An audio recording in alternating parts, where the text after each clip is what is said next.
အားလုံးပဲမင်္ဂလာပါ Knowledge Tree Learning Center နေပြီးတော့ကြိုဆိုလိုက်ပါတယ်ဒီနေ့ဗီဒီယိုလေးကတော့ကျွန်တော် M5 Vocabulary Lesson 22ကိုကျွန်တော်တင်ပြပေးသွားမှာဖြစ်ပါတယ်ကျွန်တော်လည်းတူအရှိရနေလိုက်ဆိုကြည့်အောင်เนาะဒီပထမဆုံးတန်ထွက်ကိုကျွန်တော်လည်းတူလိုက်ဆိုကြည့်ပါအဲ့ဒါမှပို့ပြီးတော့တန်ထွက်နိုင်လာမယ်ပေါ့เนาะပြီးရင်တော့ကျွန်တော်မြန်မာလိုလေးရှင်းပြမယ်ပေါ့เนาะ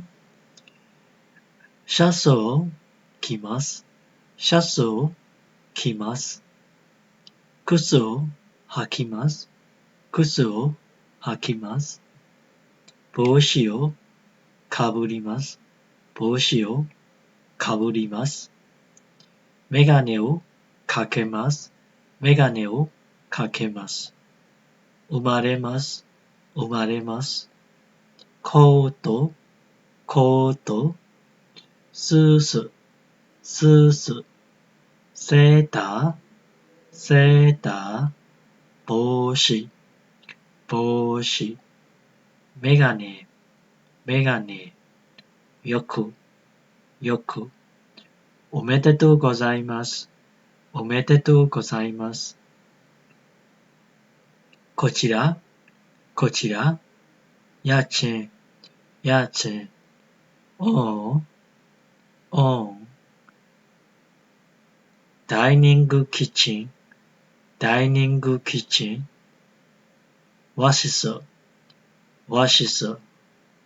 押し入れ押し入れ布団布団アパートアパートパリ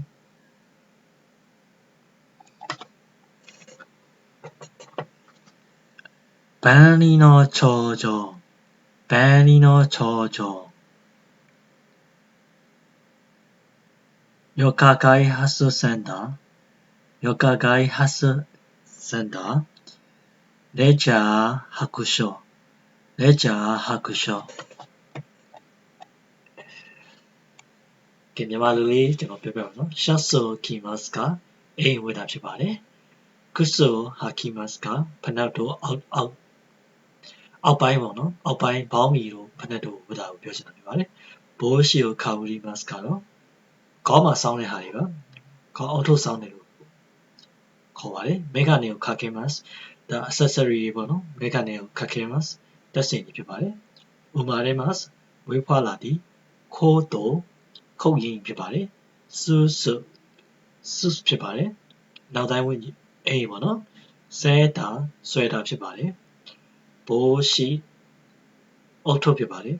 မေဂါနေညက်မှန်ပါယောက်ခုမကြာခဏおめでとうございますဂုဏ်ယူပါတယ်ပေါ့နော်ဂုဏ်ယူပါတယ်ဂုဏ်ပြုပါတယ်ဒါခိုင်ဝပြောတာこちら this ကိုရီရဲ့ရင်ကြီးတဲ့သုံးလုံးပေါ့နော်ရချင်အိမ်လာကဖြစ်ပါတယ်ဒါဟုတ်တယ်လို့ပြောလို့ရပါတယ်ဒါဒီမှာတော့ရေးတာတော့ let me see ပေါ့နော်ဒါပေမဲ့ဒါ on ဆိုတာထောက်ခံတာပေါ့နော်ထောက်ခံတာဖြစ်ပါတယ် dining kitchen ဒါကတော့မီးဖိုချောင်းပါမီးဖိုချောင်းမှာထမင်းစားတဲ့နေရာမှာပါတယ် dining kitchen ထမင်းစားတာရောမီးဖိုချောင်းတစ်ခါပါတယ် watch ဆိုတာအနောက်တိုင်းအခန်းပေါ့နော်ရှိအီတဲ့ကတော့ဒါဘီရိုပြောချင်တာဖြစ်ပါတယ်ဒီအနောက်တိုင်း Japan style ဘီရိုတွေပါဖူတွန်ဒါဖူတွန်ကတော့ဘတ်ပေါ့နော်ဒီမို့ရလို့ခေါ်ရပေါ့နော်ဒီဂျပန်မှာသူတို့အိမ်သုံးတဲ့ဟာပေါ့နော်မို့ရပါအပတော့အပမဖြစ်ပါဘူး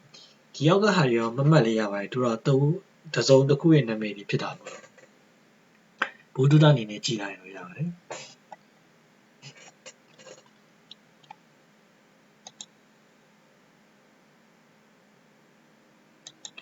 ကဲအဲ့တော့ဒါလေးကျွန်တော်တို့ဒီ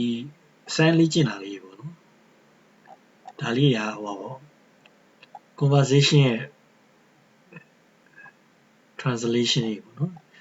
ဒါလေးကျွန်တော်လည်းတူတူလိုက်ပြီးတော့လိုက်ဆိုကြည့်အောင်ပေါ့နော်ဒါဝက်ဆိုက်ပေါ့နော်ဝက်ဆိုက်နဲ့ accessory ပေါ့နော်စူး ဒါနောက်တိုင်းအင်ဖြစ်ပါတယ်စုဖြစ်ပါတယ် one piece စုဒါ one piece ပေါ့နော် one piece dress ဖြစ်ပါတယ် waki ကဒီအပေါ်ဝတ်လို့ပြောချင်တာပါဒီမှာ jacket လို့ရေးထားမယ်အပေါ်ဝတ်ပေါ့နော် zubon pants ဒါကချင်းပေါင်းကြီးzubon ဘောင်းပြီပေါ့နော် pants ဆိုတာတော့ဒီ pants ပေါ့နော် pants ချင်းပေါင်းကြီးကတော့ jeans ဖြစ်ပါတယ် jeans ဖြစ်ပါတယ် jeans skirt တော့ skirt ဖြစ်ပါတယ် blouse အင်ကြီးဖြစ်ပါတယ် white shirt ဆို